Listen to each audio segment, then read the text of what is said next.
Hello everyone, moving to the third part of chapter, that is shielding effect and screening effect.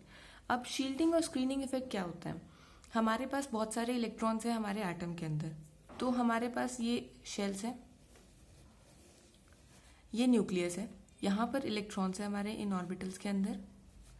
अब ये जो हमारे electrons हैं, जो सबसे अंदर वाला इलेक्ट्रॉन है वो बाहर वाले इलेक्ट्रॉन्स को न्यूक्लियस के इफेक्टिव न्यूक्लियर चार्ज से प्रोटेक्ट करता है. अब किस तरीके से प्रोटेक्ट करता है? अंदर वाले इलेक्ट्रॉन्स जो होते हैं ना, बाहर वाले इलेक्ट्रॉन्स को रिपेल करते हैं. Inner orbital electrons bye repelling the outer orbital electrons protect the outer electron from the effective nuclear charge, और इसी को हम बोलते हैं शील्डिंग इफेक्ट. अब इसमें क्या होता है, हमारे पास जो इफेक्टिव न्यूक्लियर चार्ज है ना, वो अंदर वाले इलेक्ट्रॉन्स ज़्यादा होने की वजह से जो आउटर मोस्ट शेल वाले इलेक्ट्रॉन्स हैं उनके पर कम लगता है. जिस वजह से क्या होता है कि हमारे पास जो ओवरऑल इफेक्टिव न्यूक्लियर चार्ज है आउटर ऑर्बिटल्स पे लगने वाला, वो कम हो जाता है. दस the effective nuclear charge acting on the outer most electron decreases, more the inner orbital electron, more the shielding effect. अब जितने ज्यादा हमारे इंदर वाले इलेक्ट्रॉन्स होंगे उतना ही ज्यादा हमारा शील्डिंग इफेक्ट होगा, उतना ही कम हमारा effective nuclear charge outer most electrons तक पहुंचेगा. और less the effective charge inner orbital electron, screening of electrons between the outer orbital electron and the nucleus. जो इनर ऑर्बिटल इलेक्ट्रॉन्स है वो एक स्क्रीन की तरह काम करते हैं न्यूक्लियस और आउटर ऑर्बिटल इलेक्ट्रॉन्स के बीच में. जैसे हमारे पास ये यहाँ पर न्यूक्लियस है, ये ऑर्बिटल्स हैं, ये हमारे इनर ऑर्बिटल इलेक्ट्रॉन्स है और ये आउटर ऑर्बिटल इलेक्ट्रॉन है. ये तीनों के तीनों रिपेल करेंगे इस आउटर ऑर्बिटल इलेक्ट्रॉन को, और वी कैन से प्रोटेक्ट करेंगे इफेक्टिव न्यूक्लियर चार्ज से इस आउटर ऑर्बिटल इलेक्ट्रॉन को. तो हमारे पास जो जेड इफेक्टिव होता है, जेड इफेक्टिव हमारा ओवरऑल हम कैसे निकालते हैं, जेड माइनस एस, जिसमें जेड होता है हमारा एक्चुअल न्यूक्लियर चार्ज और जेड एस होता है हमारा शील्डिंग कांस्टेंट. अगर हम शील्डिंग इफेक्ट की बात देखें तो shielding effect S orbital electron सबसे ज्यादा देते हैं, फिर पी, फिर D and then F orbital, क्योंकि उनकी शेप की वजह से. हम शेप्स को बाद में स्टडी करेंगे. फिर नेक्स्ट आता है हमारे पास पेनिट्रेशन इफेक्ट.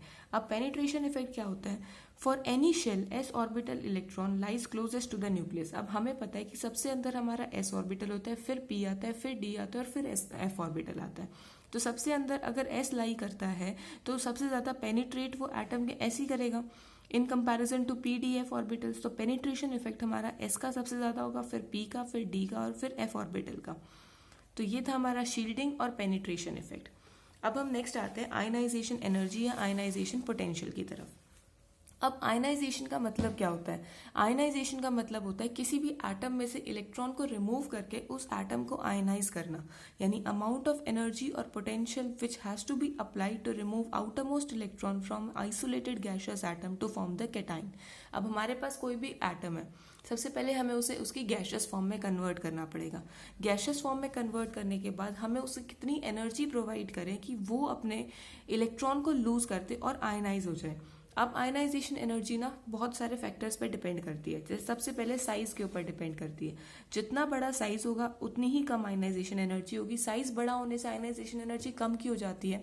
साइज बड़ा होने की वजह से क्या होता है कि जो आउटर मोस्ट इलेक्ट्रॉन है उसके ऊपर न्यूक्लियस का उतना ज्यादा फोर्स नहीं लग पाता, वो उतना ज्यादा इफेक्टिव न्यूक्लियर चार्ज से अपने इलेक्ट्रॉन्स को पुल नहीं कर पाता, तो इलेक्ट्रॉन इजीली लूज हो जाता है. तो आयनाइजेशन एनर्जी इस वजह से कम लगती है. और न्यूक्लियर चार्ज के ऊपर डायरेक्टली प्रोपोर्शनल, जैसे मैंने बताया कि जितना ज्यादा न्यूक्लियर फोर्स उस इलेक्ट्रॉन के ऊपर लगेगा, न्यूक्लियस उसे उतना ज्यादा स्ट्रांगली अपने साथ बाइंड करके रखेगा और उसे उतनी ही ज्यादा एनर्जी रिक्वायर्ड होगी उस इलेक्ट्रॉन को लूज करने के लिए. तो आयनाइजेशन एनर्जी साइज पर इनवर्सली प्रोपोर्शनल है, न्यूक्लियर चार्ज पर डायरेक्टली प्रोपोर्शनल है. फिर अगर हम इसके बाद देखें उसकी कॉन्फ़िगरेशन पे, अगर कोई भी इलेक्ट्रॉन या एटम हाफ फिल्ड या फुल्ली फिल्ड उसमें ऑर्बिटल के अंदर आता है तो उस टाइम पर वो अपनी एक स्टेबल कॉन्फ़िगरेशन अटेन कर रखा होता है उसने, तो उस टाइम पर उसे एनर्जी ज़्यादा चाहिए होती है इलेक्ट्रॉन को रिमूव करने के लिए. जैसे अगर हम नाइट्रोजन और ऑक्सीजन की बात करते हैं, नाइट्रोजन की इलेक्ट्रॉनिक कॉन्फ़िगरेशन होती है 1s2 2s2 2p3 और ऑक्सीजन की इलेक्ट्रॉनिक कॉन्फ़िगरेशन होती है 1s2 2s2 2p4. तो 2p3 हमारी जो लास्ट हमारे पास ऑर्बिटल आता है उसके अंदर 2p3 हमारी हाफ फिल्ड कॉन्फ़िगरेशन है, तो एक स्टेबल कॉन्फ़िगरेशन है. तो एटम चाहेगा ही नहीं अपनी स्टेबल कॉन्फ़िगरेशन को छोड़ के किसी और कॉन्फ़िगरेशन में जाना, जिस वजह से हमारे पास जो 2p3 ऑर्बिटल में से अगर इलेक्ट्रॉन रिमूव करना है तो वो सबसे ज्यादा डिफिकल्ट होगा. तो यहाँ पर हमारे पास नाइट्रोजन की आयनाइजेशन एनर्जी ज्यादा होगी एज कम्पेयर टू ऑक्सीजन. फिर अगर हम शील्डिंग इफेक्ट की बात करें, more the inner orbital electrons more the repulsion to outer electron less the ionization energy required. जितने ज्यादा इनर ऑर्बिटल इलेक्ट्रॉन्स होंगे तो उतना कम उसके ऊपर बाहर की तरफ इलेक्ट्रॉन्स के ऊपर फोर्स लगेगी न्यूक्लियर चार्ज की, तो उसकी वजह से आयनाइजेशन एनर्जी उतनी ही कम होगी। और इसी तरीके से हम पेनिट्रेशन इफेक्ट की बात करें तो पेनिट्रेशन इफेक्ट के अंदर जो हमारे पास पेनिट्रेट कर रखे होते हैं ऑर्बिटल्स, यानी एस ऑर्बिटल्स के अंदर आयनाइजेशन एनर्जी ज्यादा रिक्वायर्ड होती है इलेक्ट्रॉन्स को रिमूव करने के लिए as compare to P orbitals में आयनाइजेशन एनर्जी ज्यादा चाहिए होती है एज कम्पेयर टू डी, और डी में ज्यादा चाहिए होती है as compare to F.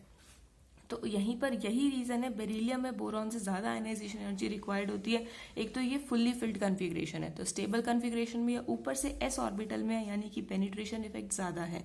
The outermost electron both is in second shell, but it is difficult to remove electron from S orbital then p orbital because the penetration effect of 2s is greater than 2p, therefore difficult to remove electron from the s orbital। Plus यहाँ पर एक stable fully filled configuration भी है।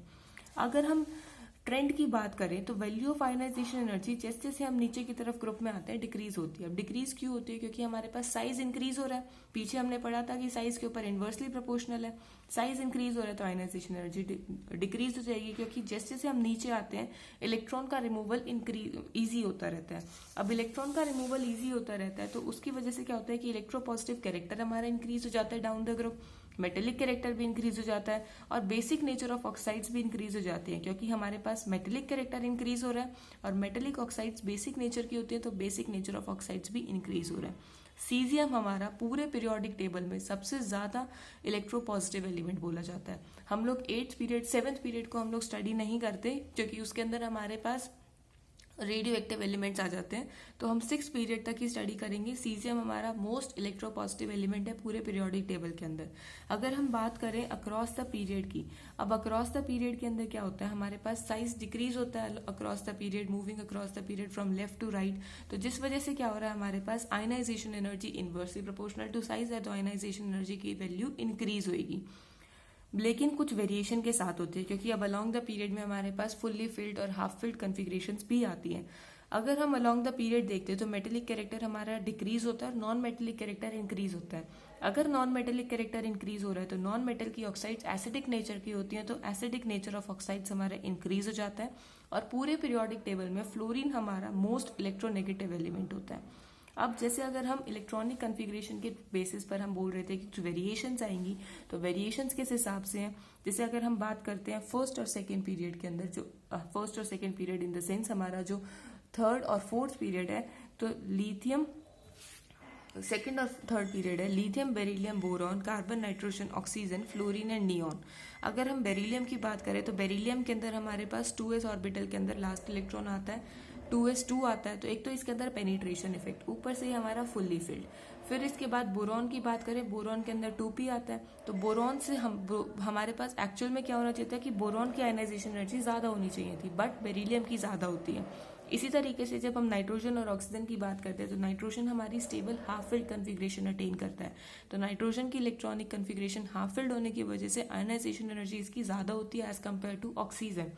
इसी तरीके से जब हम फ्लोरीन और नियॉन की बात करें तो ऑर्डर यही होना चाहिए कि नियॉन की आयनाइजेशन एनर्जी ज्यादा होगी, बट यहाँ पर जो डिफरेंस होता है वो ज्यादा हो जाता है, क्योंकि यहाँ पर हमारे पास एक फुल्ली फिल्ड कॉन्फ़िगरेशन आ जाती है जो कि स्टेबल कॉन्फ़िगरेशन है। इसी तरीके से sodium, magnesium, aluminium, silicon, phosphorus, sulphur, chlorine और आर्गन का केस है।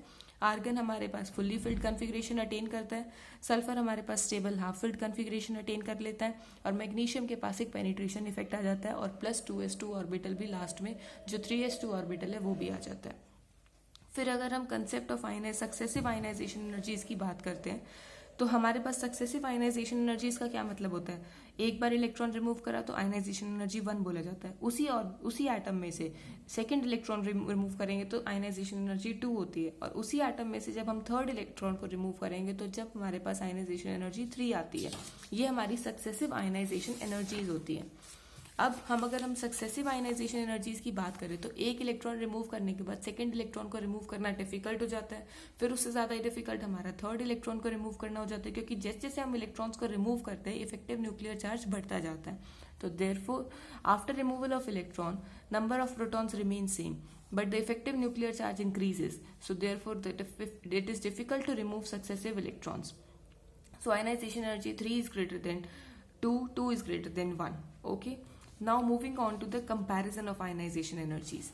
अब कंपैरिजन करने के लिए हमारे पास जैसे for example first ionization energy हमें कंपेयर करनी है सोडियम और मैग्नीशियम की, और उसी के बाद हम उसकी सेकंड आयनाइजेशन एनर्जी को कंपेयर करेंगे और उन दोनों के डिफरेंस को भी कंपेयर करेंगे। तो फर्स्ट आयनाइजेशन एनर्जी अगर हम उसकी इलेक्ट्रॉनिक कन्फिग्रेशन देखते हैं, अगर हम सोडियम की इलेक्ट्रॉनिक कन्फिग्रेशन देखते हैं तो सोडियम की इलेक्ट्रॉनिक कन्फिग्रेशन होती है हमारे पास 1s2 2s2 2p6 3s1।